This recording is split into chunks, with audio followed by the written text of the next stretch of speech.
Hello everybody and welcome to Front Row Racing's World Championship for round 9 at Austria.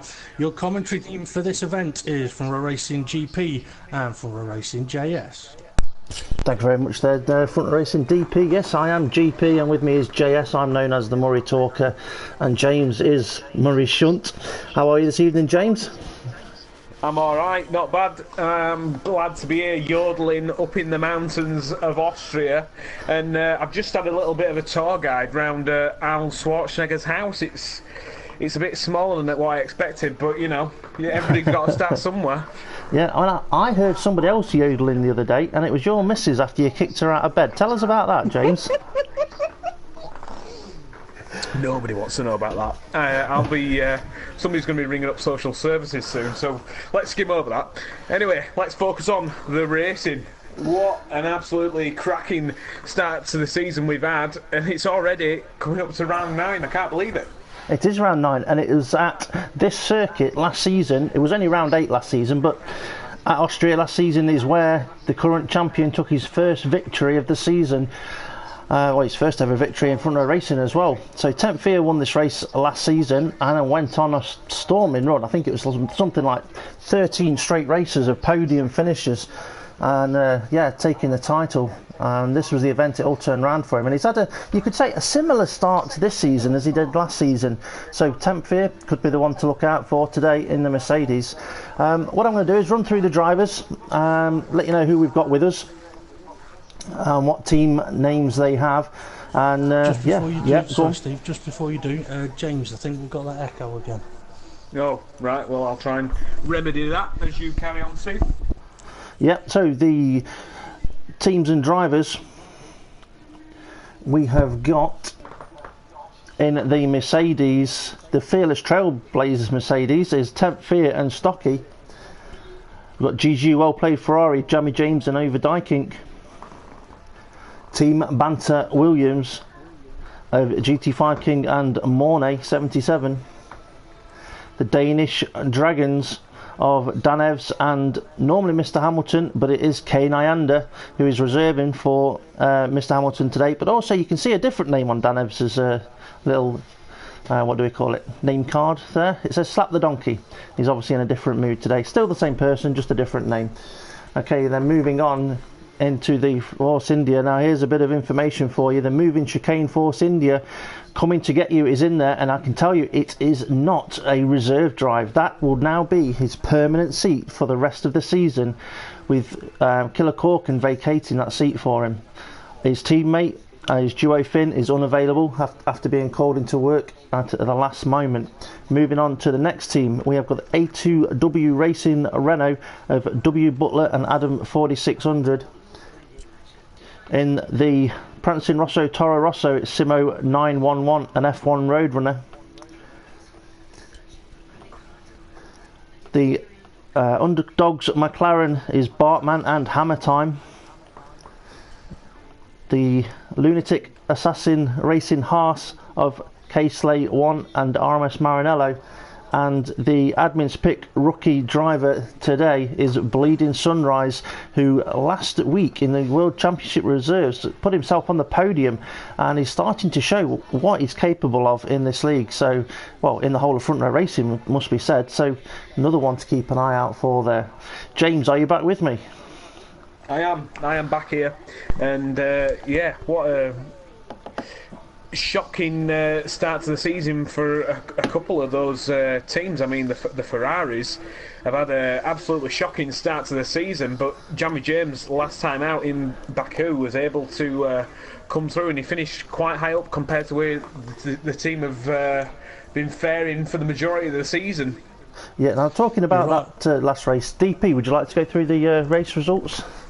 Yeah, I'll try and go through the results as quickly as I can. So from round 8 Baku, Stocky took pole and the win there for Fearless Trailblazers. In second place was the recovery drive from RMS Maranello. In third place was Tempfear. Fourth place was K-Slay 1, and in fifth place, as James mentioned, it was Jamie James 16. In 6th place was Mr Hamilton 44, and right behind him was Bartman 2112. In 8th place we had F1 Roadrunner, and W Butler finished in 9th. The F4R admins picked rookie on the day, which was Dave the Hart, finished in 10th place.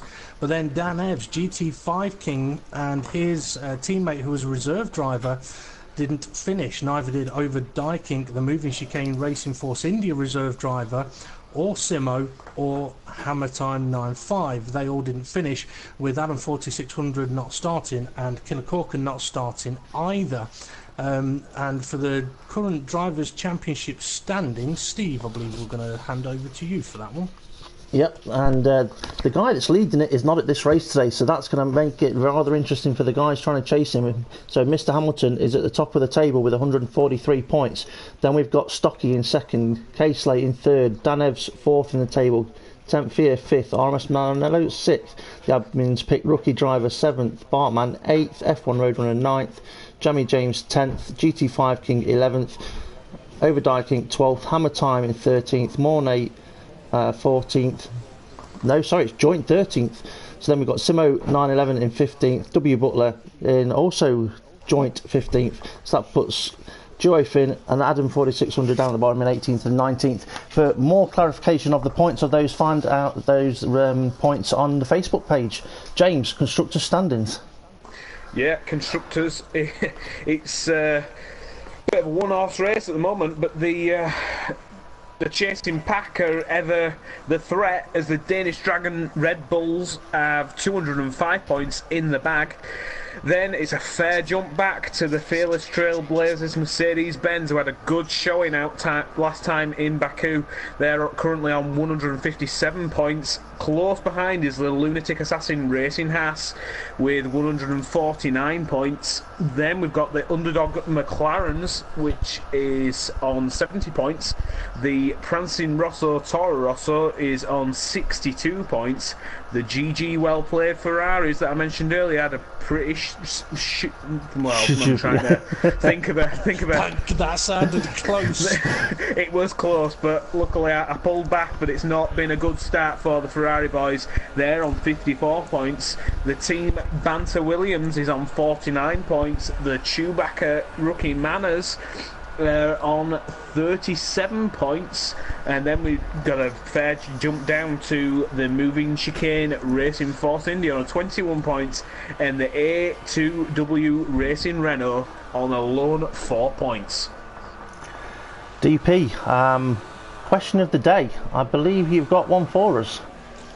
I have got one for us. We'll get to question of the day in a moment. I just want to quickly mention about the tyres, if we can.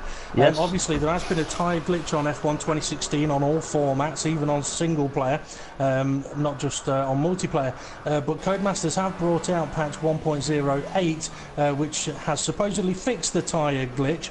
So the rules that FRR had over the last 2 rounds of drivers couldn't start or had to start on specific tyres is now no longer in play. The drivers can start on whatever tyres they want, and also they don't have to wait to not hit start race but when they get to the formation lap, although we have asked the drivers to still be patient and give a bit of time. So yeah, strategies are back on the cards, and I'm interested to know what your guys' thoughts are on that, as F1 Roadrunner is the first to start a flying lap. Yeah, well, as we watch F1 Roadrunner head down towards turn 2, my thoughts on the tyres and the strategies are, I have now got no idea what to do tomorrow, and hopefully I can learn something from today. James, what's your thoughts on it? My thoughts are more selection, more choice, more randomness. That's what we want. We could end up with all sorts of combinations. Drivers that may have fared better in the situations we had in the previous 2 or 3 races, they may end up falling backwards with a driver who's kinder on the tyres or is able to take them harder tyres longer. It just opens up all different possibilities for all drivers which may have not had a look in yet. I'm looking at maybe possibly Over Dykink, because one of the drivers that we know the quality of driving that he can produce, but so far this season it's just not fallen into place for him. I think he'll be wanting to bounce back here in Austria. Yeah, Roadrunner's just about, just going to say, Roadrunner's just about to set the first time into the 108.7 on the super soft tyres. Yeah, I think one of the things that has really come out from the drivers' pre-race comments is strategy and race pace, and a lot of that down to the tyres that are available. Okay, question of the day as the drivers are out there firing their early lap times in, and I think these are just going to be banker laps, to be honest. Yeah, question of the day. You ready for this one, guys? Okay, if you took... Actually, I started that wrong already. Okay. If you had a 250 milliliter can of Red Bull, how many of them laid on their side would it take to complete a full lap of the Red Bull ring? So, in other words, how many Red Bull cans would it take, put end to end, around the Austria track, would it take to complete the lap of the Red Bull ring? So a simple one. Feel free to get your guesses in on that one. I can tell you, I asked Steve earlier on and he was way out. But we'll come back to that a few times over the course of the session. How are we going for sector times? I'm looking at Bartman's having set a purple sector 1. Yeah, he's also done 31.0 sector 2 across the line he goes. That is current P1 on the super soft tyres. The ultra soft is the softest compound available. I have just been seeing a few cars doing the first 2 sectors and then going back into the pits on a set of ultra softs. But with the change in the tyre rule, not necessarily changing the tyre rule, with the tyre glitch being corrected now, I'm not surprised that there's some guys going out there and if they don't feel they've nailed that lap, they'll just box it, stick another set of rubber tyres on and go again, because at the end of the day they've got, if they've come with the get me words right, the tyre strategy where you've got 3 of the softest compound, then you've got 3 good shots at fastest laps, whereas we're seeing some guys on the super softs putting in just bankers at the moment, I believe. Coming to get you, it's just coming around the final corner. It looks like it's been a decent lap. He's on the ultra soft tyre.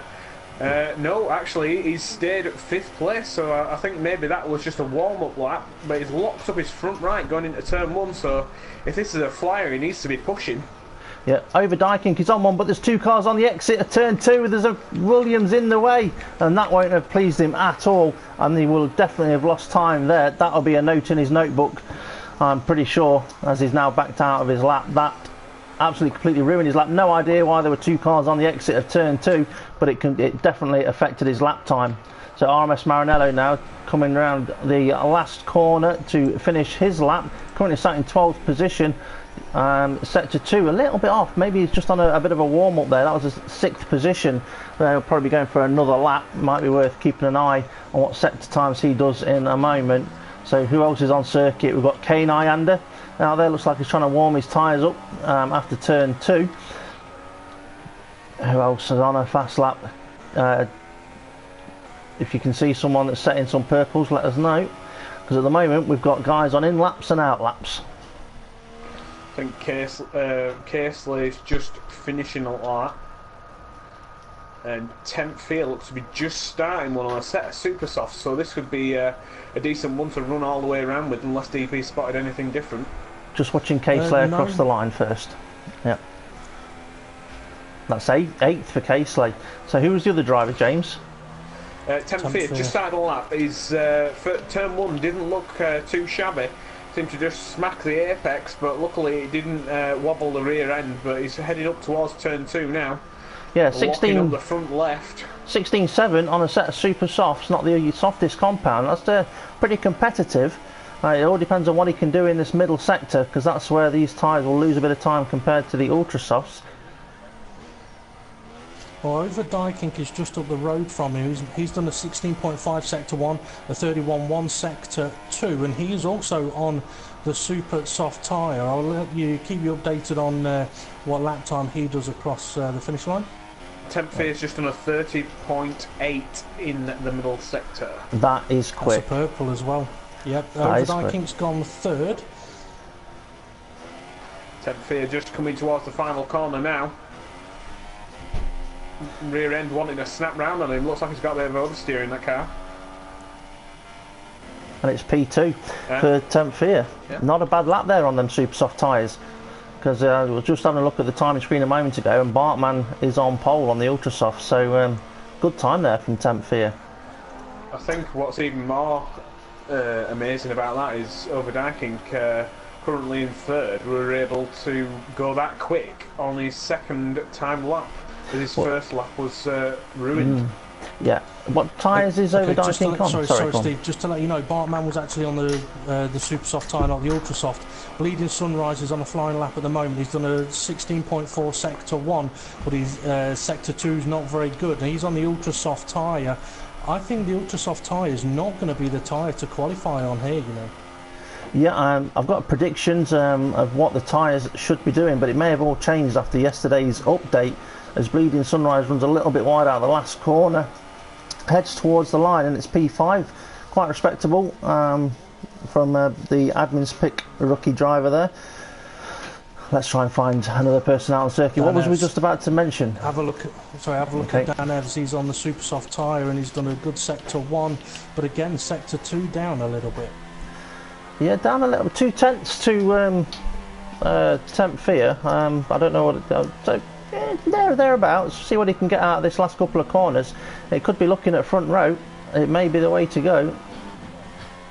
Second place, not bad at all. So you were saying about these tyres, the super softs might be the right tyres to qualify on, and that might just be for strategy purposes. Can you explain a bit more on that, DP? Well, there's 2 things. I mean, Austria is quite a bit of a tyre killer, and the ultra soft tyre will be good for 1 lap, but if you do any more on them, they're not going to last very long in the race. But even having said that, if you really push the tyre in qualifying, you may damage them a little bit too much, and if you're having to pit on lap 4, 5 or 6 in the race, you're almost instantly into a 2-stop strategy, having to perhaps look after tyres. Whereas if you qualify on the super soft tyre and you can push it harder because it can take it and go further into the race at the start, you're opening yourself up for better opportunities, one of them being perhaps using the ultra soft tyre towards the end of the race. And something we haven't mentioned is the weather. I know you showed it earlier on. Doesn't look like there's any chance of rain, so the drivers could look at using the ultra soft tyre late on. Talking of pushing hard, we've got Stocky currently coming through the middle sector. His first sector was absolutely blistering on them super soft tyres. The rear end were wanting a swap round on him. He was using that much of the throttle pedal as he comes towards the final corner. What's this lap going to be? It's not looked too shabby so far. P1. And I tell you what, we've got coming to get you 85 just coming around the last corner, opening up the DRS, and he's set a couple of reasonable sectors, and he's gone P3 on super soft compound tyres. So some good times being put in now with 6.5 minutes to go. Looks like they're starting to push that a little bit more. Now, who haven't we seen setting a decent time yet? Well, I don't think we've seen RMS Maranello on circuit very much. I don't think we've seen Casely on circuit. Jamie James, I don't know if let's have a look, see if we can see who's not set lap times. Simo has not set a lap time yet. I wonder why that may be. But there we are, there's the timing screen with more than half of the qualifying session gone. So Stocky on pole with a 1:08.0, and he is out on circuit on his in lap. Mornay is on a good lap at the moment. He's just gone through sector 2. He's done a 16.5 and a 30.8.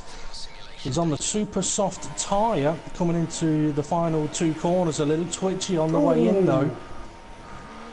A massive swapper on through the penultimate corner, but not too shabby through the final. Second place for Mornay. I was just about to ask you, did you have a conversation with him before the race, DP? Well, I was going to mention that because his pre-race comments were quite interesting. All the drivers were asked what tyres to bring to the race, and another question, and Mornay was actually asked how many pit stops do you think would be needed for this race. But one of the things that I found quite interesting for him was that he doesn't think that a top 4 is out of his reach today. He said he'll be bringing the harder tyres, and he said the soft tyre seems to be very stable and consistent, and he also said it's important for himself to get a good result tonight. But yeah, he's eyeing up the top 4, and he's been moved down to 3rd place now, and that's because Coming to Get You has gone 2nd. But yeah, Mornay could find himself in the mix. RMS Maranello and Casely, they both have been out on the ultra soft tyre. Sorry DP. Kane Iander's just lost it completely and he's off onto the grass. He was lucky he didn't catch the wall. He's looked very out of sorts. I've seen him up at turn 2, completely missed the braking zone. So it looks to me like he's having a bit of a tough time in the Red Bull. Yeah. Okay. RMS Marinello has just left the session as well. Hopefully he'll be able to get back in. Let's see. 10th Fear's just winding up for one. 10th Fear just about to cross the line to start his lap. James, talk us through it. As we go over the line, I think there's somebody coming out of the pit lane, but hopefully that won't affect us as we run through turn 1. Clobbered the inside curve, and that's not what you want to do. We saw Rosberg last season do that, and yeah, he lost heaps of time running up the hill. He would come up towards turn 2, stamp on the brakes, a slight lock up on the front left, then the front right, but not too shabby. Traction looks very nice with these ultra softs as we head down with the second DRS straight. Very, very late on the downshifts there, which made even a rear lock-up, which then doesn't help with the traction as we're heading through the middle sector. Very, very fast left-hander downhill, and then another very, very fast left-hander again. Want to get your car opened up to open up this right-hander as we head towards the pit entry, but we want to drive on the racing line straight through the pit entry, down towards the final corner. Get it all slowed down, but it's looked a bit tentative this lap as the rear end snaps again. I don't think this is going to be very nice, but it's P1. It is P1, and he was gaining a lot of that time in the traction zones because he's on the ultra soft tyres. Will we see anybody else come out on those tyres to compete with that time? I'll let you know, but Bleeding Sunrise just gone through sector 1 with a 16.4 on the super soft tyre. 10th Fear's lap time was not a purple sector 1 or 3, but it was a sector 2. Okay, Bleeding Sunrise then, his first sector of a 16.4 is not too bad at all. About the same as what 10th Fear's was, but he's just missed a bit of apex on turn 5 there. Now into difficult left and right, very high speed, a little bit down in sector 2. But with these tyres you can do 2 laps back to back, and maybe he's got the fuel on board to do that. Penultimate corner, can he hit the apex nicely? He can. Last corner, nice bit of curve, not too much. Keep that throttle nicely balanced till you get the traction. Then the floor, then hit the floor, and he's gone 9th with it, so he has improved his time. Simo has also put himself into 3rd place while we were watching that lap.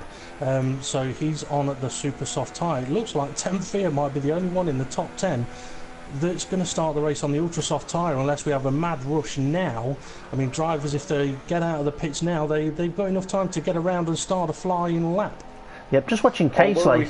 Sorry, just going to say, watching Casely, he's opted to definitely start this race on the super softs. He's on an out lap on the super softs, so he's made his choice. James?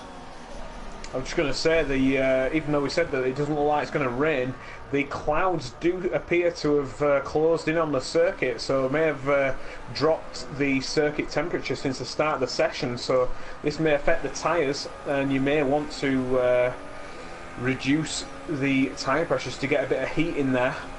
But okay, Steve, then again, if you've gone... I was going to say, Steve, you keep an eye on Casely. I'm just keeping an eye on hammer time. What you're saying is right, though, James. I mean, if the clouds come over, you might need to change tyre pressures. Yeah, hammer time's done a 16.4 sector 1 on the super soft tyre. RMS Marinello had a game crash, which is why he unfortunately left and came back. Let's see, hammer time sector 2 is a 30.9. How's Casely getting on? He's done a 16.421 sector 1, which is not bad at all. I've just noticed at the bottom of the screen it said Stockade retired, so his qualifying is done with. Casely into the middle sector now. A couple of corners to go before we get the middle sector coming up. What's the purple middle sector at the moment? It is a 30.648. Okay, Casely's done a 30.9, so there's a few tenths down there, but can he gain any of it back in the last sector? Can he put himself up on that front row of the grid? We've got 9 seconds left until we get booted from the pit lane. The middle sector's just been beaten by Coming to Get You. He's on an absolute flyer.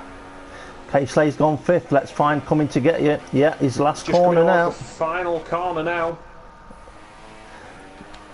It's booted me off. I don't know what's happened to him.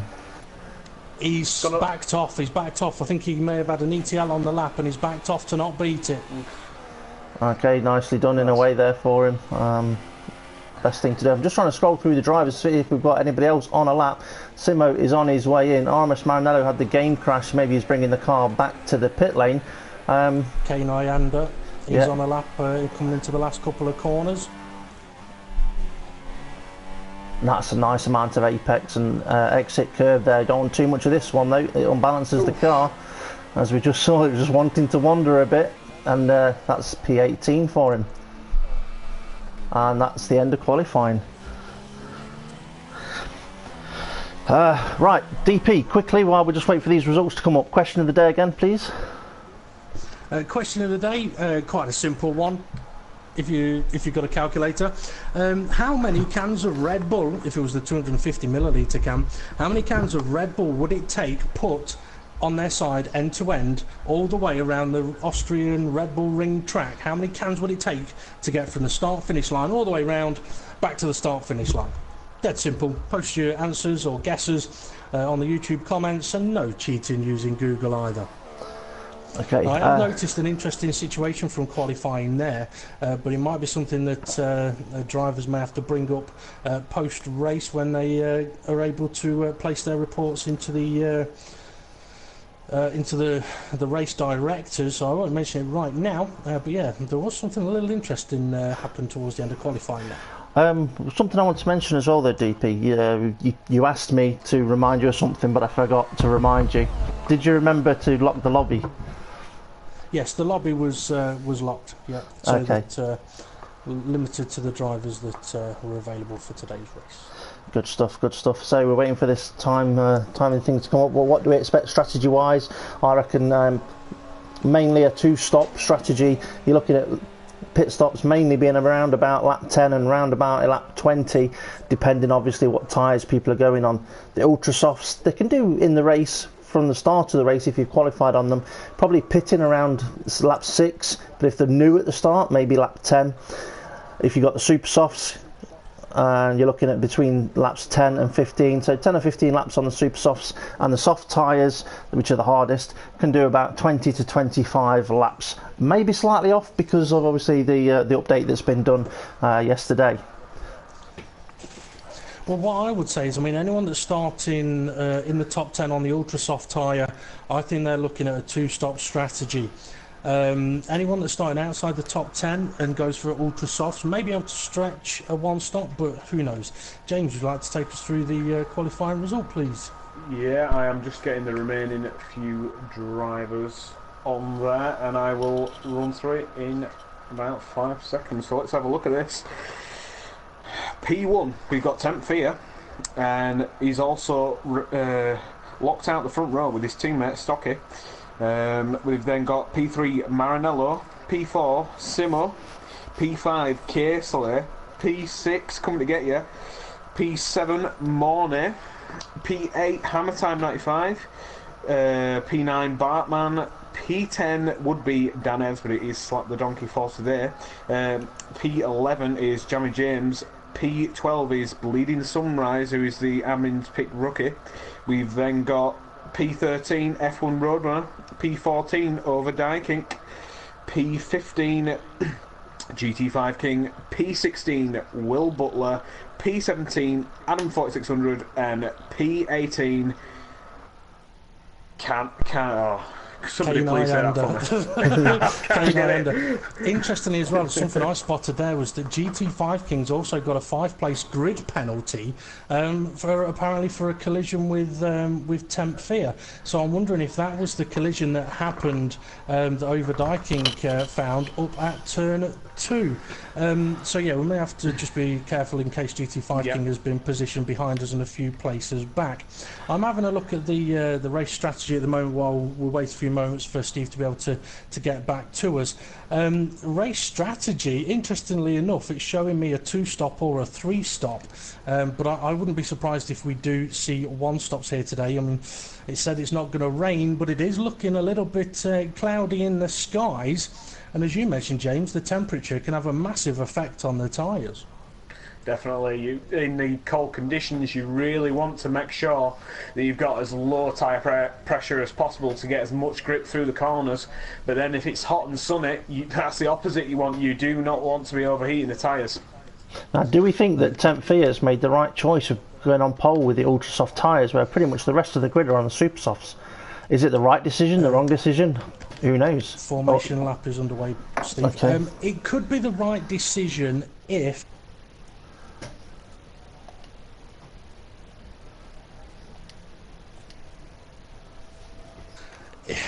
if he gets overtaken by his teammate who's in second place, then it could quickly become a major problem. I'm just having a look at those drivers outside of the top 10. 11th place, Jamie James, starting on super softs. 12th, Bleeding Sunrise on the softs. F1 Roadrunner's gone for the super softs, and then we've got Overdy King, W Butler, Adam 4600, Kane Ianda, all on the soft tyres, and it has put GT5 King right to the back of the grid, and he's starting on what appears to be the super soft tyre. Okay, so as they roll around turn 3 on this formation lap, not trying to put too much wear on the tyres. Temp Fear, seeing as he's on pole, did we discuss already his pre-race comments, or do you want to do them, DP? No, I was just going to mention that as well. He was asked if this was a track he likes or dislikes. He said, well, this is a track where I won my first WC race, and arguably the changing point for me last season. I'm 100 points off the lead of the championship, so to get back in the title hunt and to even win it, I need to be on top form and probably more of this. Look, since I haven't had very much of it so far, so he's just going to go hell for leather to try and show why he won the championship last season. So yeah, his aim, his goal is to try and at least involve himself in the title fight and bring home the constructors if he can. Okay, the cars are coming round to the grid. What did his teammate have to say? His teammate said, Austria, in my opinion, is a boring circuit that I don't enjoy driving. Not much to the track, to be honest, and as for the tyres, I'll be using the harder mode for this event, and as to whether I can match Baku, it'll be difficult, but I'm sure because I've got confidence in my ability. Okay, as we wait for GT5 King to bring up the rear, I know his pre-race comments were interesting, but we will wait for those until we were later on in the race, as I believe we are just about set, and it's probably going to put me back in my own car that I'm going to have to come back out of. And I can see, is that RS Maranello in third, or is it Casely in third? They've got their car at a nice angle. Maranello. Their car is at a nice angle to launch from the start of the race. The 5 lights are on. They are going to go out and the cars will be moving away. They do, but Maranello's had a slow start, and that will be down to his disconnection during the qualifying, and that has hampered him at a big time. So Temp Fear takes the lead round turn 1 with his teammate very closely behind him. It's a Red Bull following them, and that is Simo at 9.11. Then Casely 1. Coming to get you is just behind Casely. Then we're 3 wide approaching turn 2. You've got a Red Bull, a Williams, 4 wide. 4 wide into turn 2 is not going to be very easy to do when the Williams driver finds out that it's not possible, and he's just going to go off the circuit there. That is rather unfortunate for Mornay. He's gone down to 14th place, maybe lose a few more along the way. So back up at the front, we've still got Temp Fear leading with Stocky, trying to keep with him on these slightly harder compound tyres. Steve, have a look at coming to get you. Side by side with Jamie James, has been for a couple of corners. I think continuation of that battle you saw, and the cars behind him get very gutsy as well, as Dan Evs throws the car up the inside of RMS Maranello, looking to try and go 3 wide. Yeah, that's what we're looking at. That's what we're looking at, James. Don't panic. Oh, a bit of contact. Still 3 wide. And now they eventually file into single file, but as you said, Steve, Temp Fear leading the race, but I don't think this battle in the middle of the pack is over. It's not. They're going to try again into turn 1. Yeah, Maranello's up the inside of Hammer Time. That's a very nice move on the exit of turn 1. But then we've got Hammer Time 95, who is also defending from Bleeding Sunrise, heading up towards turn 2. And this is going to go 4 wide as we've got Overdyking up the inside, and that's going to result in contact as the corner is just so tight up there. Yeah, it was off the screen, unfortunately. I was trying to show it on the screen, but the camera was so close zoomed in that it didn't catch the footage of that. We just got a very nice close-up of the Manners front wing. But yes, it's very busy in that midfield pack. Well, we've got 2 sort of packs at the moment. We've got the leading 5 cars, and then we've got from 6th place onwards. So I don't know if you want to have a look at the leading group. I'll keep an eye on 6th place onwards for a space or 2. Yeah, looks like Simo's trying to attack both Mercedes-Benz now, as Stocky's got an ever slight bit of lag out of the final corner, and Simo's got a nice run here. He may be able to get a double slipstream down towards turn 2. And after turn 2, the DRS will now be available on this 3rd lap. So who's going to be able to make the DRS work best for them? And breaking down into turn 3 is not necessarily the easiest braking point on this circuit. It's downhill, it's slightly off camber, it's I just hate it. Dan Evs. Sorry, Slap the Donkey. Dan Evs is now under attack from Jamie James for P6. But just behind them, Bleeding Sunrise is under attack as well. Is it? No, sorry, it's Hammer Time 9-5 attacking RMS Maranello. They're side by side. Trying it round the outside. Yeah, trying to go all the way around the outside, but Maranello fending him off quite nicely. Jamie James still stuck in his position at the moment. So, yeah, Jamie James, 7th position. RMS Maranello, after that difficult start, trying to come back. And I'm not surprised he had a bad start, because that's what we've seen in the past that can possibly happen. And he's very fortunate not to end up with a jump start penalty that we've seen happen. Sorry, Steve. Stocky's got a fantastic run on Temp Fear. He's side by side down the start, finish straight. DRS wide open. He's already ahead. Temp Fear not fighting it, but Temp Fear's going to have to be careful because he's not going to have DRS. And Simo's right there in the mix as well. Too wide, both Mercedes trying to block the road to stop Simo from getting past. Simo's now looking up the inside as Temp Fear brakes very, very late, very hard. And is he going to have the position back? No. Who's going to have the DRS? It's Temp Fear. And now Simo's coming under pressure from the car that's right behind him, which is K-Slay. Temp Fear having a look up the inside. It's not K-Slay. My apologies. Yes, it is K-Slay fighting with Simo trying to steal 3rd place. What a battle. What I can see here happening is the degradation of Temp Fear's tyres has hit the point now where the super softs are at a faster race pace. So Temp Fear could be looking at a pit stop in any time the next 3 laps, really, to try and keep up to the same race pace. Could this be his in lap? He's going for it now. He's going for it now. Yeah, that is looking like a pit entry. That's not trying to defend. So Temp Fear into the pits. Now, how is that going to affect his race? Let's have a look though, see what Simo's doing, because he wasn't that far away from the race leader, Stocky.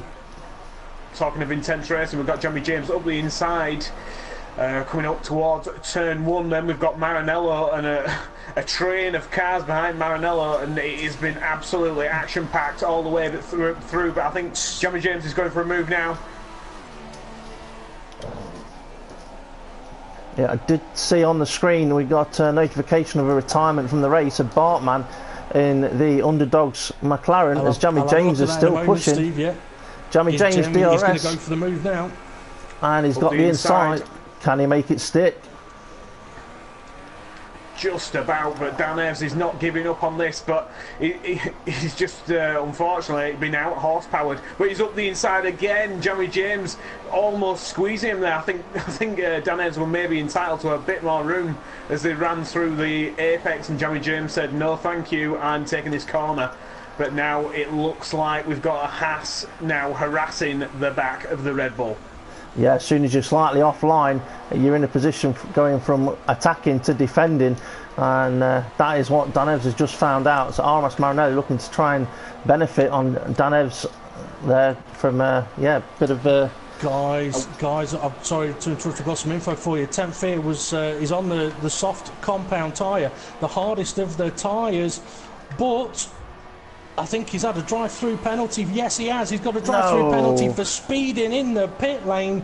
So through the pits he goes. He had come out in 14th. This is going to drop him to 15th place now. Maranello and Dan Evs are having a look back at Jamie James. Jamie James has managed to get in front, but he isn't pulling away. And Slap the Donkey's gone a touch wide there. Sorry, I mean Dan Evs. And Maranello's got a lovely run here, running through the middle sectors. He got a little look up the inside. Half a sniff there as we've got the dog jumping in for a bit of commentary. He liked that move. But Dan Evs just managed to fend off Maranello as we're running through towards the pit entry. And Dan Evs looks to be blocking already. Yeah, and Dan Evs isn't giving that place away lightly, is he? He's not wanting to give it up. No, he's fighting back for P5. He knows he's probably faster than Jamie James, and the last thing he needs is a Ferrari just giving him completely dirty air all the way around, and that'll be just chewing up them front tyres. Okay, while we're watching this... Yeah, go on. Sorry, Over the Icons trying to make a move on Bleeding Sunrise there, side by side, heading up towards turn 2. But there's also a battle with Slap the Donkey. Dan Evs still going on with Jamie James and RMS Maranello. Maranello's looking back at this, but he's got DRS as well, so it's going to be very hard on this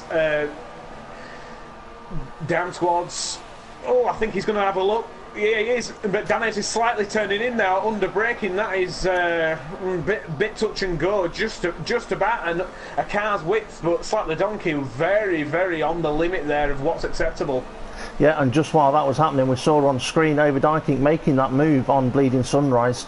So he's hoping now to pull out a bit of a gap there.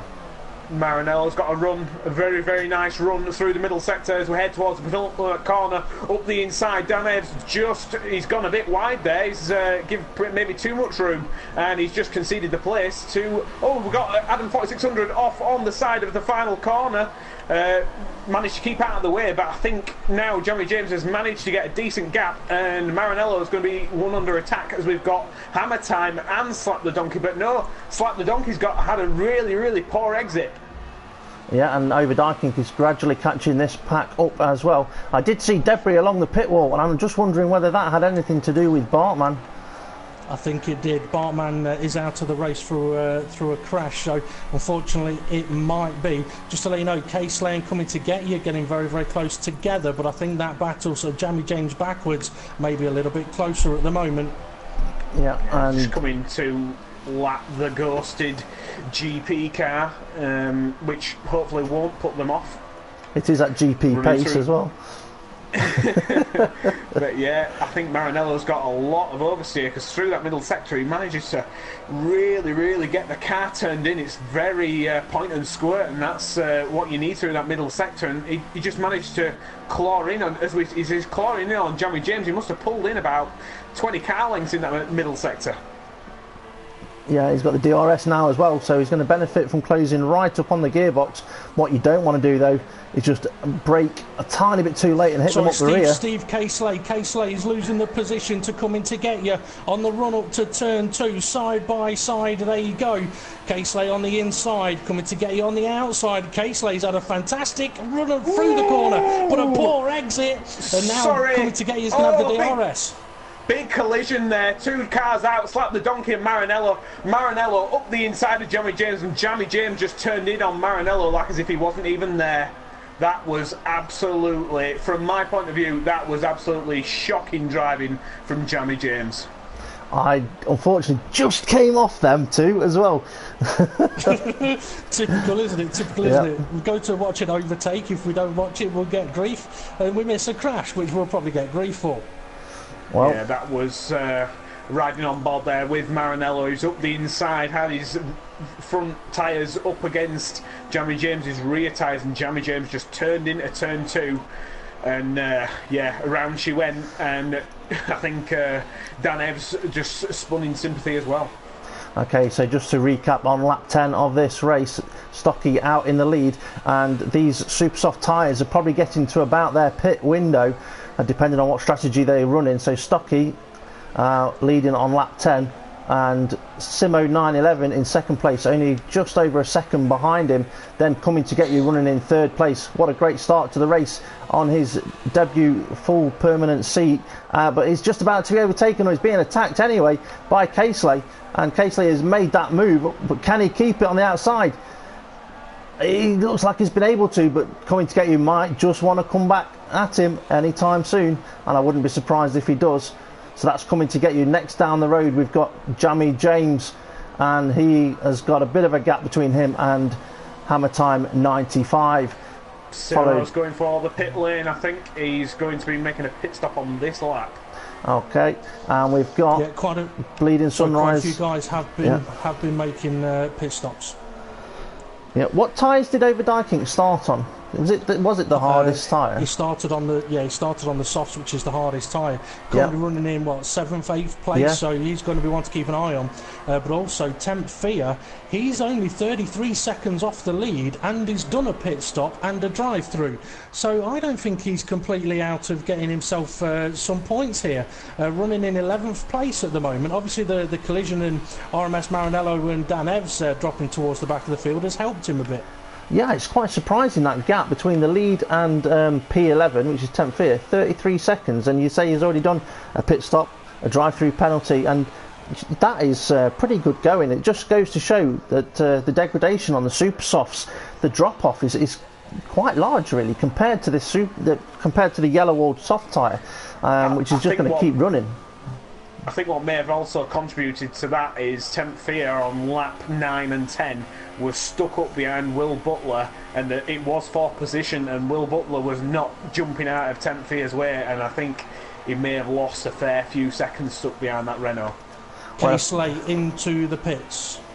Okay, Simo 911 has been in the pits. He's come out in 10th place, so he's got Temp Fear that's going to be chasing behind him only 10 seconds down the road, and Simo 911 was battling for the lead, so you can't rule out Temp Fear at all. Now let's have a look, see what Stocky's doing. Stocky still going round for another lap. He's heading down towards turn 3 on those super soft tyres. I'm just wondering what... K-Slate's nearly... He just hit the barrier on the way out of the pits.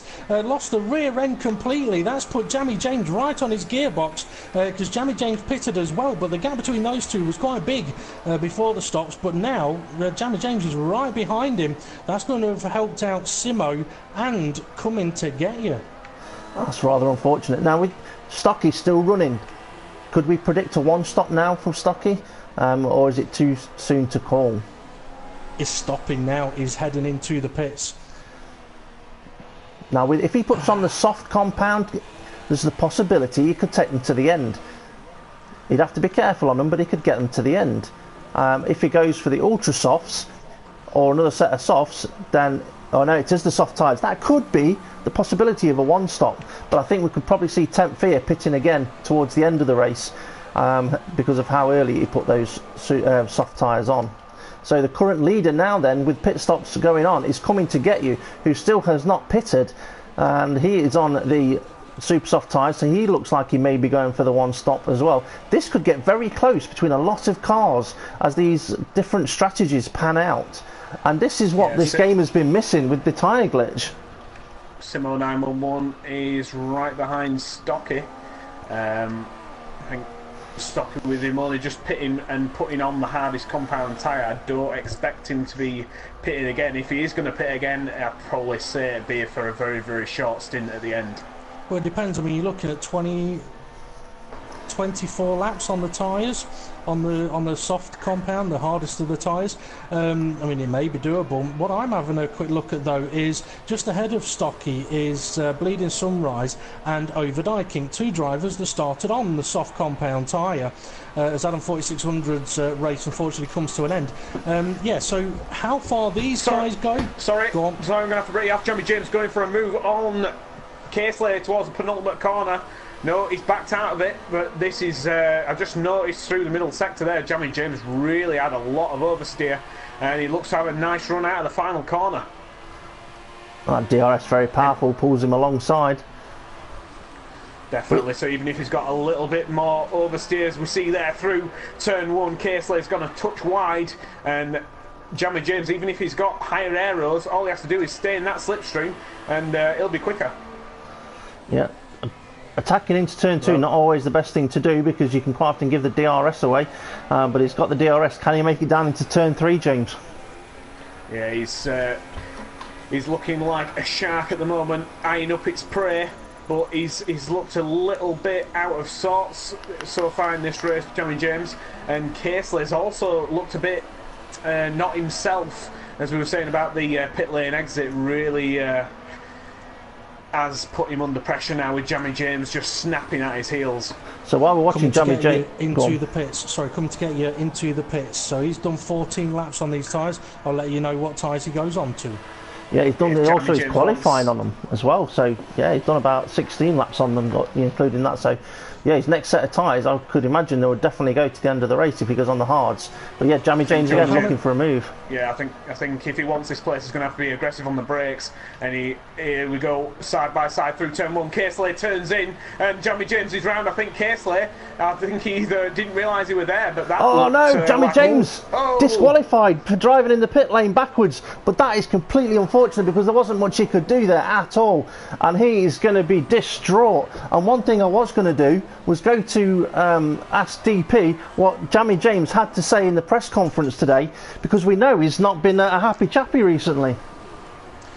He didn't talk. He didn't talk at all. He didn't say anything, which was a little bit of a shame. But I do know that his teammate was asked a question a moment ago. I'll get onto that in a second. Coming to Get You and Hammer Time both went on to the soft compound of tyre. They've come out in 6th and 7th place, and both of those guys were exiting the pits as Jamie James was facing the wrong direction. Over Dyking, he's still battling, is he? Yes, he's now leading this race. He's opened up a bit of a gap to Bleeding Sunrise, who is under pressure from Stocky. He's right behind him. I think he'll be making a move anytime soon, but I've got a feeling, you know, guys, that these soft compound tyres, I think the rears might be going a little bit.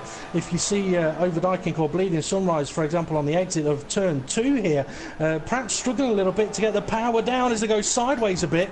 Compare that to Stocky, who was absolutely planted. Lovely. Both drivers with DRS side by side. Stocky with a fresher tyre may be able to brake a little harder into turn 3, and he has done. Yep. Massive lock-up. Unfortunately for me, I don't know if it's the same for you, I'm experiencing some audio glitches, so hopefully it seems to be something to do with the party chat. Hopefully it won't disconnect me anytime soon, but yeah, Stocky, what an absolutely lovely move there, and he's already climbing onto the back of Overdyking now. Okay, well, I just say that my sound is fine at the moment. I'm not hearing anything untowards. Yeah, so you were saying, DP, about Overdyking's teammate as he's under pressure now. I'll mention it in a moment, because not only is he under pressure, but Bleeding Sunrise is under pressure in 3rd place as well. So we could have 2 moves going on here. As Simo trying to round the outside of turn 1. Lovely. Just about managed to do it, but Bleeding Sunrise is fighting back, and up ahead, Stocky's going for the move. Overdyking defending, giving him just a car's width. Stocky has left plenty of room there, and on the exit the traction wins out with the fresher tyres. Now in the background it's all kicking off with the rookie. Yeah, and he is under pressure by Simo 911, and Simo has got the fresher tyres, and it's easy to see which cars have done the pit stops when they get alongside each other. Simo going up for the inside. Lovely move there from Simo. Absolutely perfect. Yeah, and you've got to say that was a bit of tango there. That was a bit of takes 2 to tango. Bleeding Sunrise giving him enough room to make the move, defending a little bit but not too aggressively, making interesting racing for us there. What was that? That was a very, very shocking pit entry there. I believe that the stewards will be straight onto that one. Well, they will be if somebody reports it. If they don't report it, then they won't know to look at it. What I will say, though, is mention about Overdyking's pre-race comments. He was asked, obviously, about his tyres, and asked a little bit about his last race. He said he's looking to make the tyres last long here. He's not finished the last 3 races in a row, so he's got decent pace and hoping for a clean race and a very long overdue good result. Podium is the target. He was then also asked, you know why your teammate avoids the media? To which he said, well, James has been driving Kinley's car for 2 seasons in a row now, so that might explain. Also, his teammate Dom has been driving Vettel's car, hence the complaining every race. Simo's on him.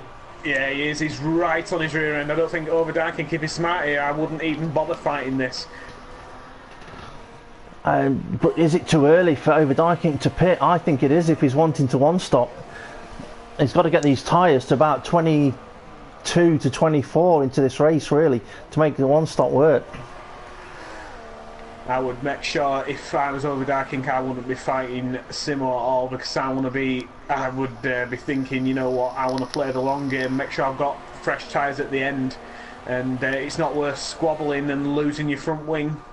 But that's not racing. If you're a true racer, you don't want to let anyone go past you. No, but sometimes I completely understand. Sorry to interrupt, just to let you know, RMS Maranello under pressure from Slap the Donkey for the final Slap the Donkey is Dan Evs, I should say Dan Evs. He's going for the move now, heading into turn 1, side by side, and Maranello sort of concedes the position there, but perhaps just to get a better run, heading up towards turn 2 as Mornay behind him's weaving all over the road.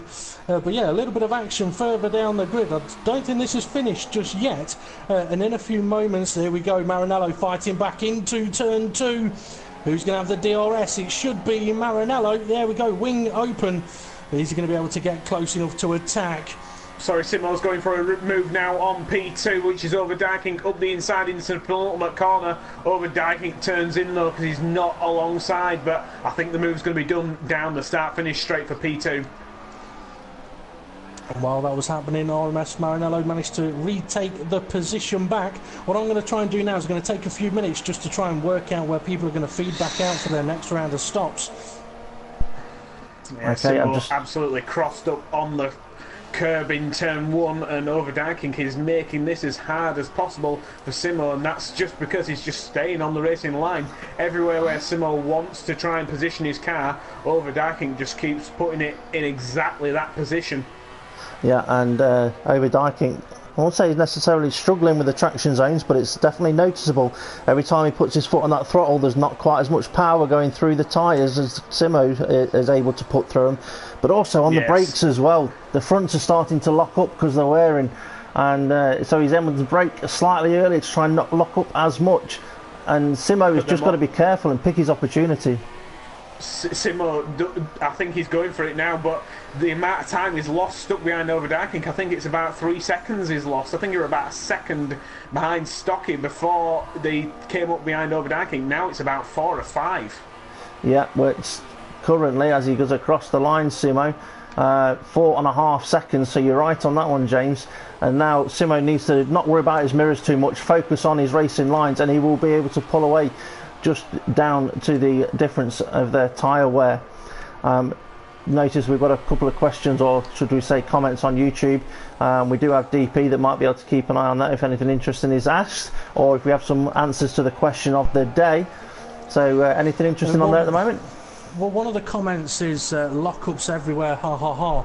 Well, to be fair, it's always been the way on Codemasters games. When you're on spectate view, it shows a lot more lockups and smoke than is actually taking place for the drivers. So it's there for dramatic effect more than anything. So I wouldn't worry too much about that.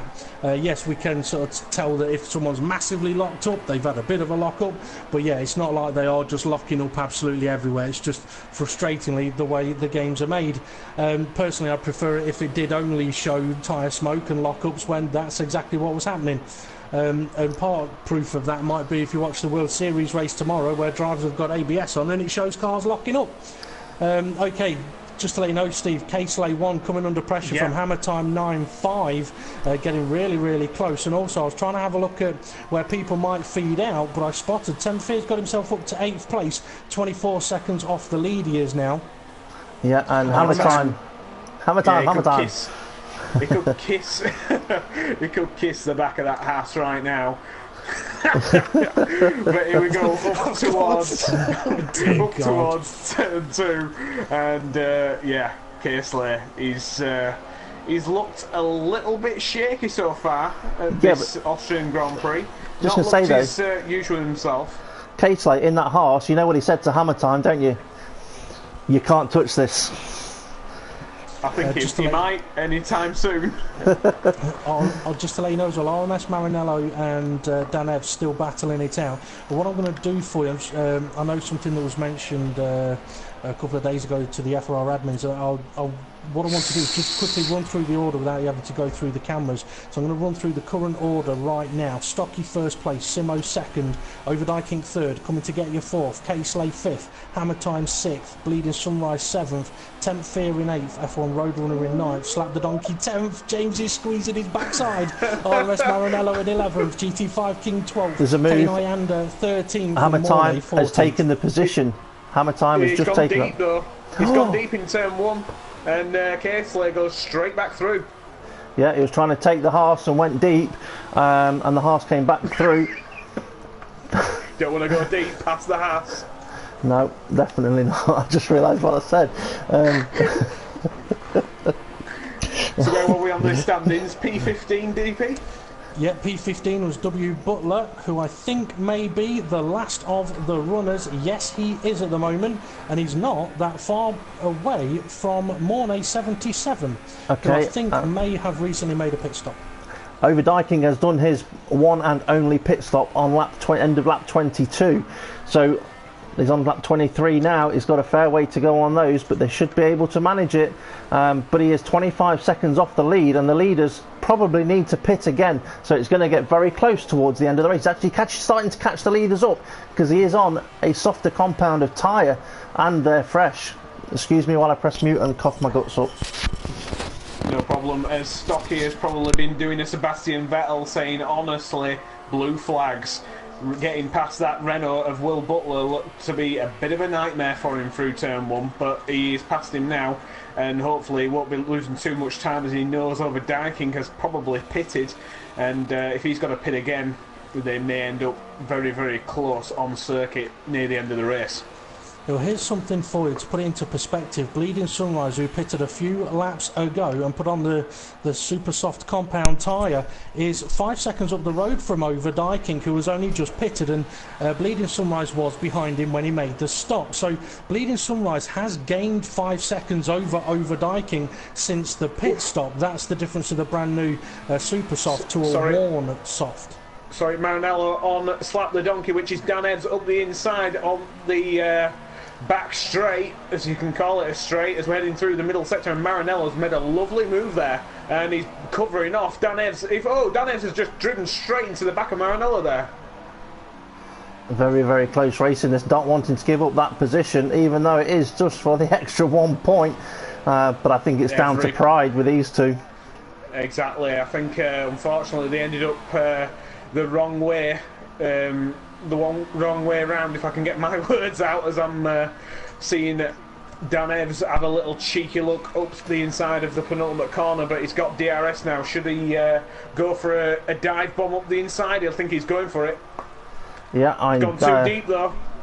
Yeah, I wouldn't necessarily call that a dive bomb. I'd say that was a genuine attempt of an overtake there. But but yeah, I didn't say it was a dirty dive bomb. Everybody loves a good dive bomb. Here comes Maranello locking up the front left, but this is absolutely beautiful side-by-side action, just giving enough room, and this is exactly what you want to see. Neither of them appear to have DRS open. That is true. Now I'm wondering if that's because they went over the line exactly the same time, so it didn't. Whoa, they're off! Whoa! Just as I mentioned about absolutely class driving, it took one moment of not a lot of concentration. I think they both ended up trying to drive into each other there. Need to put in Hammer Time 9.5. He's all over the back of K-Slay 1, heading into turn 1. Got a fantastic run on him on the exit of turn 1. James, carry on. Yeah, his K-Slay now going to go defensive, but yeah, that was absolutely fantastic side-by-side action, and then we got to one corner, and all it took were one slight mistake, and both of the races were absolutely ruined. As K-Slay now he's still managing to pull out a decent bit of traction out of turn 2, so that Hammer Time cannot really attack with the DRS. He seems to be really picking and choosing where he's using that rich mix, and that is really helping him out on the DRS straight. Did we already mention the fact that Temp Fear has pitted again and put these super soft tyres on? No, we hadn't. Okay, it has put him quite a fair way down, and it surprised me how early he's opted to do that pit stop. I thought he would have carried those soft tyres a few more laps and gone with the ultras. Sorry, Steve. Over Dyking is latched onto the back of Bleeding Sunrise. Helped a little bit by a blue flag car, perhaps. But yeah, Over Dyking's in position to attack. Is close enough for DRS. Sorry, K-Slay's also look like he's going to lose position again as we head up towards turn 2. Over Dyking's making the move into turn 1. He's up the inside. Bleeding Sunrise goes defensive and says, no, you don't. Yeah, absolutely lovely defending there from the Manor driver. Well, both of these drivers may be Dutch, but Bleeding Sunrise was not very hospitable there as he completely closed the door on Over Dyking. Over Dyking's traction may be very nice though out of turn 2. Can he get a lovely run?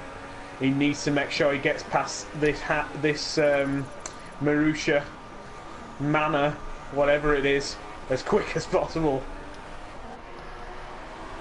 The red and blue car, that's what we'll call it. He's had that many name changes as Overdyking goes for a lovely move up the inside. What an absolutely fantastic move there. 2 wheels on the grass to make sure he'd made that move, but now he's on the outside and Bleeding Sunrise is on the inside. I think Overdyking doesn't really want to get too intense towards the penultimate corner, leaving plenty of room, and Will Butler's thinking thank you very much, but Bleeding Sunrise there, I think he's coming into the pit lane. I'm pretty sure he went over the white line on my screen, but that's another one for the stewards to look at. Well, he's in the pit lane, and it didn't seem that long ago that he did his pit stop, to be fair. But he is putting tyres on. He'll be going for a set of ultra soft tyres, I reckon. That may promote Temp Fear a position, depending on where Bleeding Sunrise is. Yeah, Temp Fear is going to pass him before Bleeding Sunrise can get to turn 1. So Temp Fear up to 7th place. Bleeding Sunrise has actually gone for another set of super soft tyres. Simo 911 is actually closing in now on Stocky as he's coming up behind 2 back markers. It's down to 2.5 seconds, so he's lost 2 seconds in about 2 laps there as Stocky, but luckily both of them look to have gone into the pit lane. And yeah, Simo is... I just saw... race is over. I saw a big cloud of smoke entering the pit lane, and I'm wondering if that was Danevs going for a pit stop and catching the pit wall entry. Because there's a lot of smoke. Casely in the pits, Hammer Time up to P4 now. Yeah, coming to get you is in P3, Hammer Time P4, and interesting strategies here. Casely into the pits, going for the ultra softs to have a little blast at the end here. So that's going to help Temp Fear. Is Temp Fear going to be able to get past Casely as well? I think Casey's already on the move as Temp Fear comes around across the line. Casely is just on his way towards turn 1. Yeah, I think he's just have it on the exit, but Temp Fear is very close. I think Temp Fear may get a run here if he gets in the slipstream. It's not too far behind. Casely knows it. Yeah, and with Temp Fear coming around along the racing line, that's going to have a faster exit, so it's going to quicker all the way down the straight, catching all the time. I don't think he would have been close enough for DRS. Yes, he was. He is, and he's opened that DRS up. So that's going to help him even more. So Temp Fear with a big smile on his face at the moment. Just going to check what's happening with the leaders again, because I do believe that you did say that Simo 911 was starting to catch Stocky. He was starting to catch, but I think Stocky's managed to pull out half a second now. Yeah, so Stocky with 6 laps to go plus the 1 they're on. Looking rather strong, and yes, Stocky did very well last week, taking the victory. So he might be able to make it 2 race wins back to back. That'd be very good for him. So coming to get you in a solid 3rd place, Hammer Time 95, probably a little bit too far away from him to make a attack on him. But what is Overdyking going to be able to do about Hammer Time? I think that might be a battle to watch. Overdyking catching up Hammer Time towards the end of this race, because sorry, Steve. W. Butler was catching up to K9 Ander and then lost it on the exit of turn 2. Parked it beautifully in the stewards area and then managed to get going again, unfortunately. Or fortunately, should I say. Yeah. Temp Fear is actually going to be coming under attack from Bleeding Sunrise anytime soon. In P8, I think he's going to have to start looking at his mirrors more than he's going to start looking forward, as Casely is blistering off into the distance. Yeah, Bleeding Sunrise having a great race here in the World Championship. A driver that's not used to racing with no assists on. So no assists, yeah, that's right. I was making sure I said the right thing. Yeah, normally races with assists, but this is the no assist league, and he's doing very well racing with no assists. And I can give you a little bit of information that he's actually going to opt to race with no assists in the assist league tomorrow. So he's going to stick with it. He's feeling rather comfortable. So that might be interesting to see how he gets on tomorrow in the World Series. Simo is starting to bring the gap back down. It's back at 2.7 seconds. If he can try and pull that in by half a second a lap, I think he may be able to be on par with him on the final lap, but he needs to make sure that he makes no mistakes now to Simo. Yeah, and what it might be happening there with Simo, he might catch up 1 second or half a second one lap and then nothing the next, then half a second again, then nothing. He won't be able to run Rich for too many laps in succession all the way round every lap, every corner, because he'll run out of fuel. So he's going to be picking and choosing when he can run Rich. So if there's a lap that he's run more on, he'll go quicker. 2.3 seconds now. He really is pushing the hammer down. So hammer time Right. in 4th place. I'm just going to get my way to Simo. Just before that really sort of kicks off, I just want to mention question of the day again. For those viewers that are watching, have a guess of this one. Question of the day, we're at the Red Bull Ring, so why not do it something to do with Red Bull? If you had a 250 milliliter can of Red Bull, or a lot of them, and you laid them on their side, end to end, all the way around the Red Bull circuit, how many of those cans would it take to complete a full lap? Post your guesses in the comments. A lot. More than you can drink. Can I have a random guess? I know that what I said before, but I'm going to have another guess. Go on then. I'll say 1 million. 1 million Red Bulls. No. 1 million Red Bulls. Or I'll tell you what, Bleeding Sunrise is right on the rear end of Temp Fear. You may want to go and have a look at that. I'll keep an eye on Simo for you and let you know if he's going to get close enough to Stocky. But there is some information about Simo as well that might be an idea to mention after, before we get to the end of this race. Okay, while we're seeing these battles starting to get a bit closer together, or potential battles, is there any driver comments you want to read out, or in a few moments would like to read out, I should say? Oh, Temp Fear just had a slight glitch there. Bleeding Sunrise was all over his rear end and then he glitched forwards about 5 car lengths, which would put Bleeding Sunrise off, but he's got the DRS now. There are a couple of drivers' comments that I wouldn't mind going through and try and get them all done before the end of the show, whether that's before the podium interviews or afterwards. Just to let you know though, the gap between Simo in 2nd place and Stocky in 1st is still 2.2 seconds. But as I mentioned, there's a bit of information about Simo, and that is that the collision that he was involved in at Baku, the penalty for it came with a 20-second rollover penalty to this event. So yes, he's running in 2nd place at the moment, but he has got a time penalty to be added onto this event. That is correct, and I had completely forgotten all about that. So yes, that is very true. Well, at least he gets it out of the way on this race, and if he's as close to the lead as he can, then obviously he's going to lose out less than he would if he finished further back, if that makes sense. But then again, if it, well, whatever. Temp Fear's doing a sterling job, and it's just enticing F1 Roadrunner to get in on the act on Bleeding Sunrise. I think F1 Roadrunner here may have a cheeky look up the inside into turn 1. No, he's backing out and thinking about the run to turn 2. I'm just wondering what sort of oil is in that manner of Bleeding Sunrise's car, because every time he puts his foot down to come out of the traction zones, it's just flapping around like a fish. So I'm just wondering whether it's some sort of fish oil he's got in there. Well, I know for a fact if I were doing that, I would be probably spinning around like Kylie Minogue. But here we go, he's having a little look up the inside of turn 3. Temp Fear is doing a sterling job to keep him behind, but I think Bleeding Sunrise is going to end up seeing them laps count down, and on the final one he may just spring a surprise on Temp Fear. Yeah, and Temp Fear has been on these tyres longer than Bleeding Sunrise, so Bleeding Sunrise has got a little bit of advantage. Very nice run there out of the middle sector, heading towards the penultimate corner, but F1 Roadrunner is there to pick up the scraps if he makes a mistake. Through the final corner, this is looking very, very intense now, as F1 Roadrunner's also got DRS. Is he going to go for a move up the inside? I think he will do, but that is just going to help F1 Roadrunner on the exit, which, there we go, the rear end has slapped around like a fish, and the Toro Rosso is on its way through, but now he's on the wrong part of the circuit as Bleeding Sunrise can defend turn 2.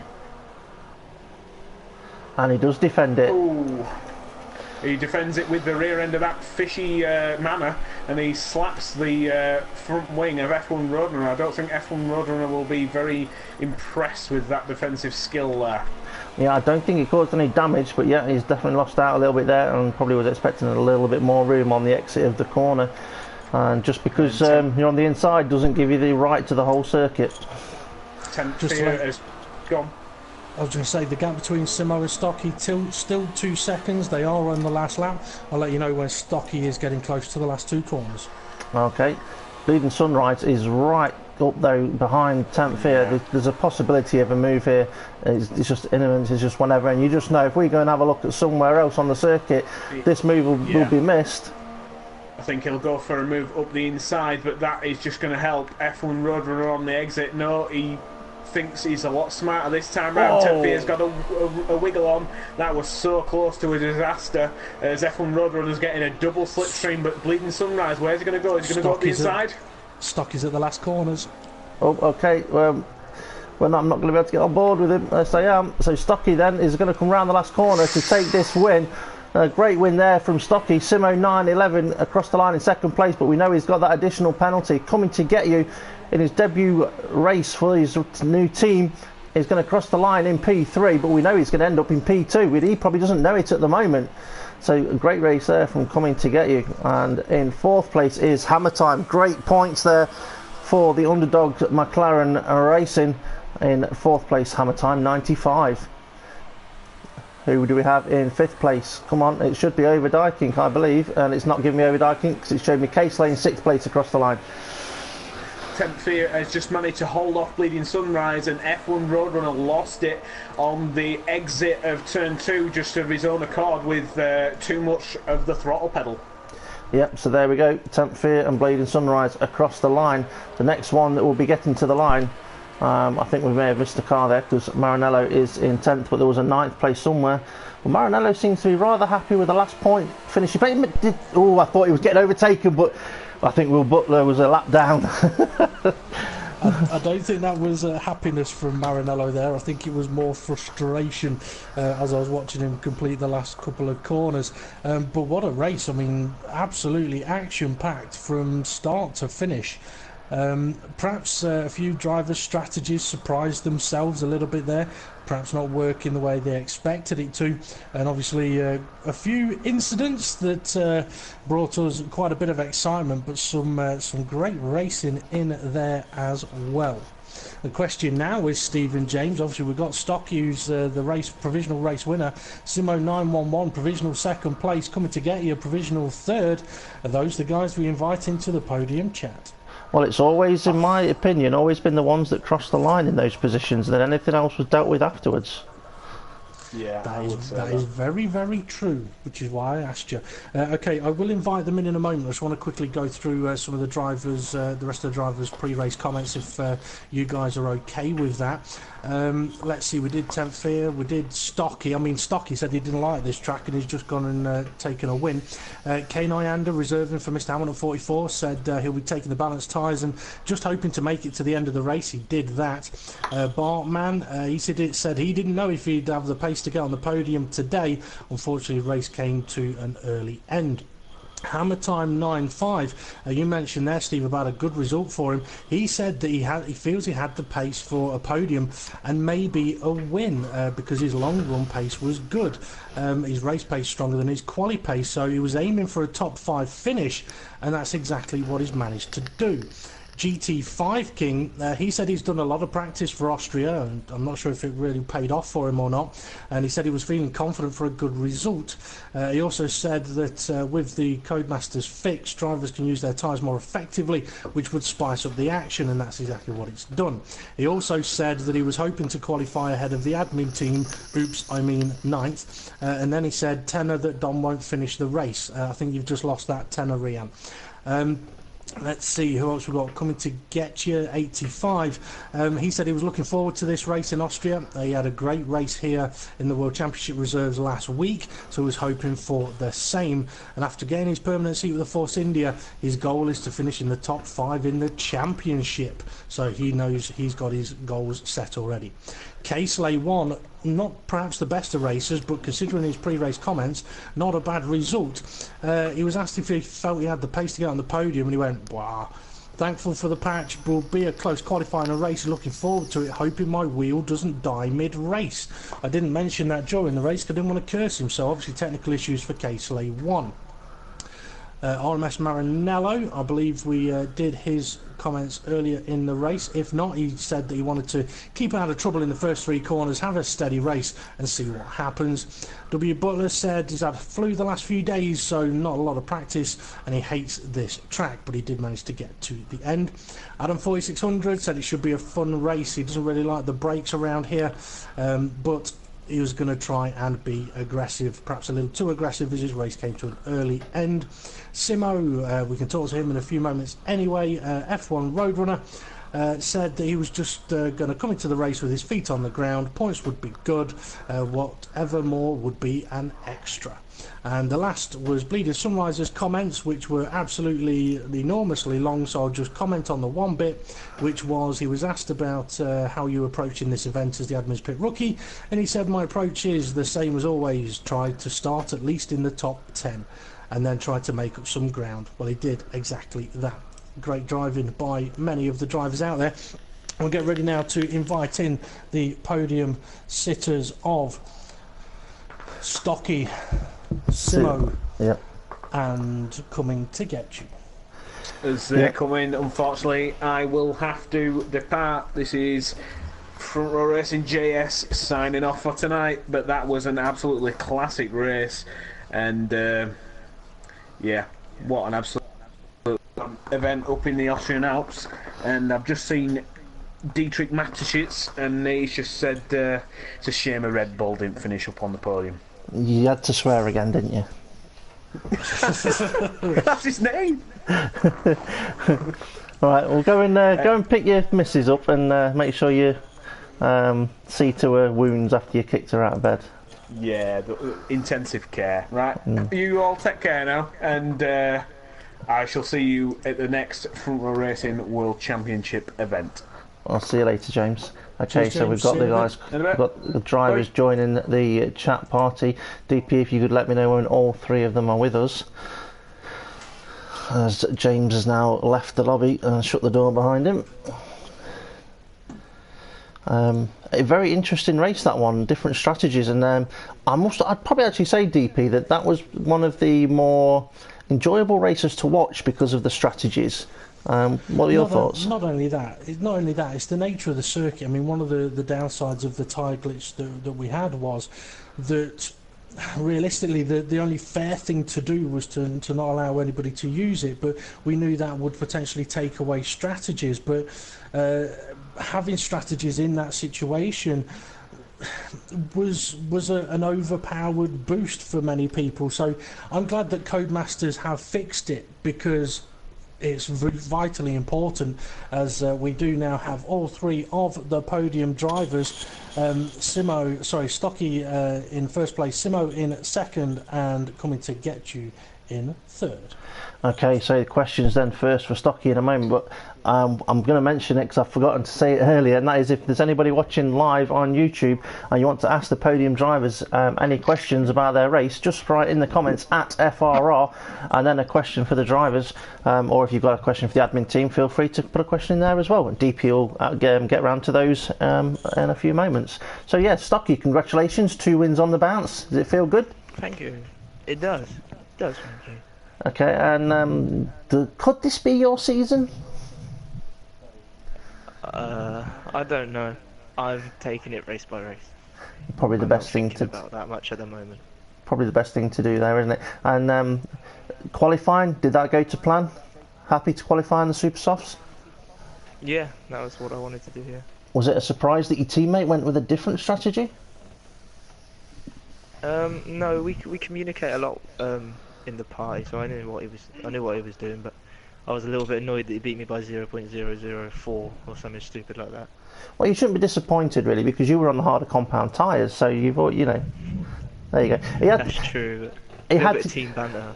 Yeah, he had to get the extra 1 on the head-to-heads that we do to qualify, and that's what it was. Races don't matter, innit? During the race, any things that may have been a bit of a hiccup, or could have been, or anything difficult, or was it just a matter of focusing on the racing line and bringing it home? Just the racing line, and I just don't like the track, so I was 100% concentrated the whole time. Don't like the final sector, the curbs, horrible. Yeah, and the next race we go to will be round 10 at Great Britain. Is it a track that's one of your favourites, or is it one that you won't be too confident with? In real life, yes. On the game, I don't enjoy it so much, but I'm staying committed and I'm taking my whole set over to Munich to play in the league race. Interesting. Well, let's hope they've got good internet over there. But then again, looking at your internet, it's probably going to be better than yours, whatever it is. Hey, boom, boom. Right, okay, Steve, DP. Yeah, DP. Any questions for Stocky? Not many really, because I wouldn't say it was a simple race for you, because there was a few key points in it. First off was getting past 10th Fear. I mean, I felt that if you were able to get past 10th Fear, you may be able to open up a bit of a gap, and you managed to do that. But it didn't look that easy to actually get past him, and it also looked like there was a bit of a Mercedes roadblock heading up to turn 2. So was that the case? Was it a case of, right, I'm not coming past you here, I'll come past you in the DRS zone, because then we can keep Simo behind us? Yeah, I went for it. Well, I wouldn't say went for it. I kind of moved to the inside for turn 1 because I thought it would have cost us less time if I went up the inside rather than to stay behind him, because I would have just got back straight into Simo. But then I locked up my front right, so then I had to stick my elbows out going down the straight towards turn 2.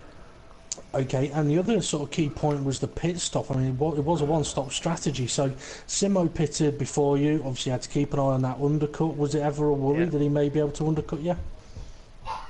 Yeah, definitely. But I knew if he did, then I had fresher tyres afterwards, and I would be able to. Well, I hope I'll be able to catch up a little bit. So, was there any point of the race where you were thinking, okay, maybe I could pit again, put a set of ultra softs on, or another set of super softs, or was it just comfortable on the soft compound tyre? Well, I was comfortable until around lap 20, 26, 27, where I had a bit of a moment, a big lock-up, and it kind of took 4 or 5% out of the tyres, and I finished the race with like 72% wear. But that race was a lot better than any of the sims I'd done. Usually I wasn't even able to do a one-stop. That's the first one-stop I've actually pulled off. Well, it worked in the best way possible. Okay, Yeah. So Steve, over to you for asking Simo some questions. Yep, Stocky, stay with us. We'll come to you in a moment as well. Don't forget for question of the day. So yeah, Simo, congratulations on a second place. I should say that all these positions are provisional. So Simo, are you with us? Microphone on? Yes, I'm here. Yeah, it's nice to see you back on the podium. Obviously, we've missed you in a few races being on the podium because it's not gone quite so to plan. Now, this week you've got on the podium, but are you aware of the penalty that's hanging over you from the last round? Yeah, I knew it. Yeah, well, I thought we'd invite you to the podium chat anyway, because you had a great drive. You stuck it into second place. I know DP wants to ask you a question in a minute, but before you come in, Dave, because I can tell that you're waiting, I want to ask... I only went on mute, so you didn't hear me typing a message to Chris. Okay, all right, okay, I'll let you off. Yeah, so did qualifying go according to plan, or do you feel that you left a few tenths out there that you should have benefited from? I think I improved my personal best for 3 tenths or something, so I was quite happy. Then that's so to improve on your personal best today. Then that's pretty good. So with the change now with the tyre glitch, I mean that all sorted out and strategy's been able to open up. Was your strategy going to be the same no matter what? Would it have been the same without the glitch, or would it have always been the one stop? I thought that the rules was the same like last time, so I just today tried some new strategies. So I think the softs have improved with the patch so much. I think I did something like 14 laps more than on Sunday when I test the tires. Yeah, a lot of people have said that not only are they lasting longer, they can actually feel that the car's got possibly a little bit more grip on them than what they were finding before as well. So that has been noticeable. Now on the circuit today, we saw you having quite a few battles with the Mercedes up in front of you, and also a few other cars during the race. Any close calls, any bits of contact, or was it a matter of just trying to keep it clean and there wasn't too much contact? There was some contact, but it's just racing. I like to jump bang wheels to wheels. It's part of the game. Like they say. I'm so glad. I thought he was going to say I like some banging then. Well, I was just going to say though, DP, that not banging, but rubbing's racing at the end of the day, isn't it? And you shouldn't do it too much because it can be dangerous in Formula One. But if you do touch them a little bit, at least you know where they are. But anyway, DP, over to you. Yeah, got a couple of questions for you, Simo. Obviously, you heard me ask Stocky about when there was a Mercedes roadblock heading up to turn 2. There was a moment where they parted and there was a big space in the middle. How tempted was you to just throw it up the inside? I was having very much fuel in my tank, so I just waited some crashes or something. Wasn't gonna happen. Well, it worked. My other question would be, towards the end of the race, you were slowly gaining on Stocky little bit by little. Did you think you were actually going to be able to catch him, or was you at a point of the race where you were thinking, okay, it's going to take too much to catch him, I'll just hold this position, I'm comfortable here? I tried my best, just going as hard as I can, so I think I might have a shot, but I think the Stocky's car was so unreal from the second corner. I don't know which setup he had, but it was so unreal. I even lost some time even with the DRS. Wow. Well, you're more than welcome to inspect his footage afterwards and find out what he did. But very well done for the provisional second place. Don't go anywhere just yet, because we're going to be coming to you for question of the day. So it was the pad, Steve. It was the pad. We're not even going to go there. Okay, Steve, over to you for coming to get you. Yeah, coming to get you on the podium in your debut race for your new team. How does that feel? Yeah, pretty good. It's a good start. Very straightforward. Was you expecting to be on the podium today, or did you think it was going to be a bit more of a tougher challenge than it actually turned out to be? At the start of the race, I was lucky to get off the line when the Hasses come across track, losing traction, avoiding action. So, nah, I thought I'd be fighting for top 5, but I didn't expect third. So, happy days.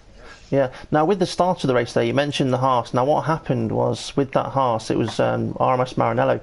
He had a game crash during the qualifying session, so he had to leave the session and rejoin it. Now, when that happens, we have noticed that when they rejoin at the start of the race, they seem to have like a 2-second delayed start to everybody else. If they drive off at the same time as everyone else, they will get a drive-through penalty. So he waited for his own lights to go. That's why to you it looked like he had a really bad start. So it's really unfortunate for RMS Maranello, but it is worth remembering, not just yourself but for everyone, that if you notice that one of your competitors disconnects in qualifying, take a mental note that on the grid they will get a late start, that you may have to avoid them. So yeah, it is something to be aware of. There is also, we put a rule in place that for drivers that do get disconnected at the start of the race, obviously because of that delayed start, and if they do react and go when everybody else does, then they can appeal that penalty as long as they haven't gone before everybody else. So to try and avoid that situation of a driver being stationary on the grid. Yeah. So after you dealt with the start of the race, we noticed that you were doing the one-stop. I kind of noticed you were doing the one-stop quite early because you took those super soft tyres quite long into the race. Could you have taken them any further, or was that pit stop, that time when you pitted, was that the optimum time to put the softs on? Well, with the battle I had with Casely, yeah, I just tyre wear was a little bit more than expected. Great battle, enjoyed going wheel to wheel Casely twice. Very fair, very clean. But yeah, being as turbulent air, pushing as hard as I can, I think I took him one lap too long, and sort of hindered me coming out behind him again. That just added more to the fun. Yeah, exactly that. But yeah, that's one thing I'd say to Casey. That was great stuff, mate. Didn't touch once, and I think we went for a few corners with Will. So good it was stuff. great racing, and the footage of what we've got was well worth watching back. So congratulations on being third on the podium. I'm going to ask DP now if he's got any questions for you. So Dave, any questions for coming to get you? I'm not going to ask him any, but there are a couple of questions for him on YouTube, so I'll go through those instead. Most of them are from Hammer Time 95, so I think you've got yourself a little bit of a fan. Okay, one of his questions is, was your game plan the same as mine, then go long on the super softs, then softs till the end? Yes, because with Austria being a tight track, traffic is quite high priority, and you could end up stuck behind another car, so wait for everybody to do their stop. Okay, and his other question was, how was your tyre wear at the end? Very nosy. I'm not your teammate. See you later, buddy. I like that. I like that. Okay, a couple of other comments, not really questions, but comments. For example, K-Slay1 said that he had a broken wing for 27 laps, that the game didn't change at the pit stop. He's then called it a particular swear word game, and Ivor has said that's actually the name of a village, not a game, if you haven't watched Grand Tour. So if you have watched Grand Tour, you might know what word he used there. Okay, that's about it. There isn't many questions on the YouTube channel, unfortunately, even though it has been a very, very exciting race. But I wouldn't be surprised if there's going to be a few discussions behind the scenes between a few drivers, because although Robin might be racing, there was a few moments where there was a bit more bumping and grinding than pleasurable rubbing. Okay, we'll go on to question of the day. We'll answer that in a moment. We'll hand it to the podium sitters. I hope you're ready for this one, guys. If you use a 250 milliliter can of Red Bull, how many of them would it take if you laid them on their side, put them end to end, all the way around the Red Bull Ring circuit? How many of the cans would it take to get from start to finish of the track? Stocky.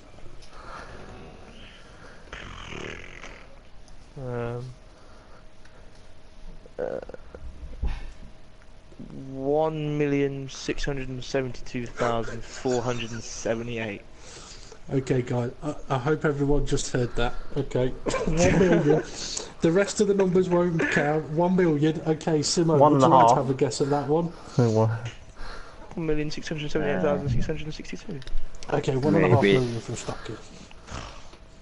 270,000. 270,000. Steve, you don't have to feel so bad with your guess before we came live. Okay, coming to get you. I'll say 420,000. Okay, 420,000 from coming to get you. Hammer Time has said 10,000 on YouTube. Somebody else earlier on said 3,250. However, somebody did get very, very close with their guess, and I have actually messaged them to say, did you Google that, and how long did it take you to work it out? Because they got very, very close, because the amount of cans it would take is 32,283.6, and the 0.4 that you don't use is the bit you really don't want to drink, because that's the one that's going to make you burst. So yeah, 32,283 cans, and it was Jason that said 32,222, so he was not far off at all. Just noticed we've lost Stocky from the party. He's probably gone off to drink his champagne. We'll allow the others to leave unless they've got any quick questions for us. So Simo, and coming to get you, any quick questions for the admin before we let you go? No, cracking job, guys. Thank you very much, and congratulations, Simo, on second. Okay, and Simo, well done as well to yourself. DP, if you'd like to sign us off, that would be great.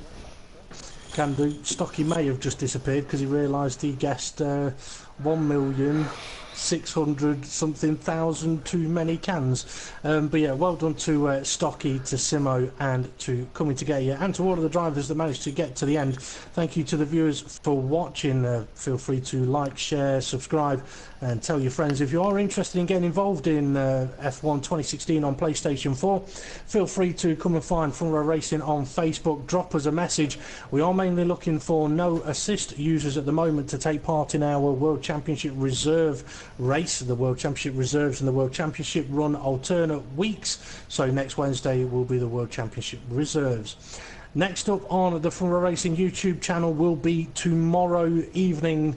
We'll be live about 7:25 for round 9 of the World Series. That'll be here at Austria once again, where if it's not rained today, it probably will rain tomorrow. Oh, so no. make sure you come join us for that. Oh yes. Oh, And no. after that, Sunday, Project Cars is back. Season 5, round 2 from the Silverstone International Circuit. That'll be on Sunday from 8 PM. A great first round last Sunday. I hope to follow it up with another spectacle this coming weekend. So thank you to everyone for taking part, for watching. This has been Front Row Racing's World Championship Round 9 from Austria. And we'll see you all again soon.